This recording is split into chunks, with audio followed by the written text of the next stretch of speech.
জয়গুরু সবাইকে।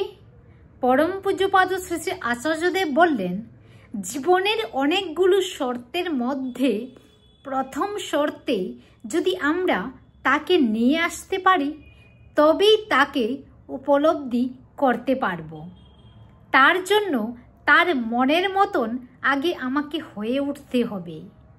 আমি আমার মতন হয়ে আমার ধান্দা নিয়ে চলি, খাওয়া দাওয়া, ভাবনা চিন্তা কোনো কিছুরই ঠিক নেই, জীবনে চলার ঠিক নেই, বলার ঠিক নেই, ভাবনা চিন্তা ঠিক নেই, অথচ আমি ভাবব যে তুমি আমার কথা শুনবে।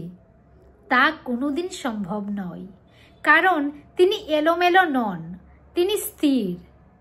আমি এলোমেলো হয়ে চলব, তিনি আমার কাছে এলোমেলো হয়েই থাকবেন। আগে তুমি স্থির হও, ইষ্টে মগ্ন হও, তাকে বিশ্বাস করতে শেখো। তোমার জীবনে তাকেই বাঙ্ময় করে তোলার চেষ্টা করো, দেখবে যে তুমি তাকে সব অবস্থার মধ্যে পাবে। জয় গুরু।